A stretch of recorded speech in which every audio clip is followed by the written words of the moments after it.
One of the most interesting combinations for me personally in Pinan Sono Yon is the Yoko Geri with Uraken. We start the combination from Morote Uchi Uke and slowly move forward into a Tsuru Ashi Dachi. If we first focus only on the movement of the legs, then it is important to note that at the beginning, one should keep the position low, even while shifting the weight to the front leg. Only after that, we rise into a Tsuru Ashi Dachi. This means, we shift the entire weight to the front leg and then slowly rise into a Tsuru Ashi Dachi. Arms and legs move simultaneously so that both reach the final position at the same time. This means we move slowly forward, shift the weight, and move our arms into the Hikite, while the foot goes into the Tsuru Ashi Dachi position.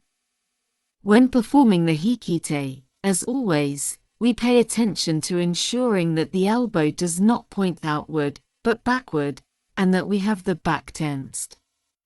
The torso is also tense, the left hand rests on the right hand, and thus we have a stable position, especially in the upper body, allowing us to execute a good Yoko Geri from here.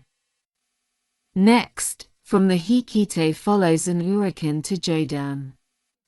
Here it is important to pay attention to ensure that it is indeed Jodan and not higher or lower, as sometimes happens. It is an Uraken strike and not a Tetsui, so be sure to pay attention to the correct hand position. To add more tension to the whole movement, you can slightly open the chest and pull the Hikite back. The Uraken is much easier to execute compared to the simultaneous Yoko Geri, but that doesn't mean it should receive any less attention. Even if one often prefers to focus on the Yoko Geri, one should not forget the Uraken strike and execute it cleanly as well. Therefore, sometimes it is worthwhile to strike the Yoko Geri a bit lower, so that both techniques can be executed explosively and precisely. If we now perform the Yoko Geri and the Uraken together, we should not work with momentum, and then possibly use both arms like a starfish. However, Hikite remains as always nicely tensed at the back in position. We maintain the tension in the upper body, try to stay upright, and keep the spine straight.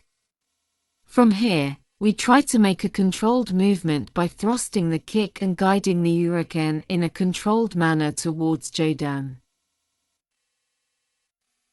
The Uraken and the Yoko Geri are both executed explosively and with great power to the target. However, since the foot has a longer distance to cover than the hand with Uraken, the movement of the leg must start slightly earlier so that both techniques meet the target simultaneously in the end. This means that if I slow down the movement and start from the Tsuru Ashi Dachi, the leg moves a bit earlier, and then caught up on the way by the Uraken, so that both techniques simultaneously reach the end point. After the Yoko Geri, we pull the leg back again. That means, we don't just let it drop in front, but pull it back. Since we slightly rotated the foot during the Yoko Geri, we are now in a very good position to, from here, placing the left leg on Chusoku. The upper body remains in the same position and does not turn in the other direction. This gives us an ideal starting point to rotate the hips into the next position in Zenkutsu Dachi. After the technique, we still keep the Uraken extended. The tension remains, meaning our Hikite is still pulled back. Even as we place the foot down to rotate into Zenkutsu Dachi, the hand remains extended at Jodan.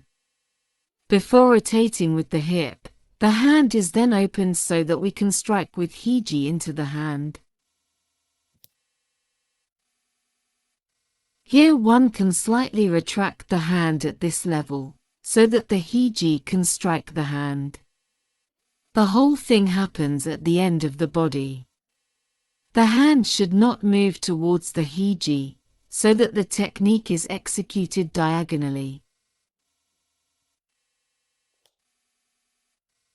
The Hiji position, which we have here, is a very strong rotation to the left, as we want to strike with the elbow to the other end of the body.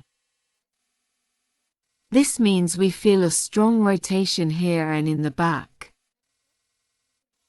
When I want to switch back to the next Tsuru Ashi Dachi, I basically make a counter-rotation in the other direction by turning out the front foot and shift the weight onto the front leg and then slowly rise back into a Tsuru Ashi Dachi. Afterwards, the combination with Yoko Geri, Uraken, and Hiji is repeated for the second time.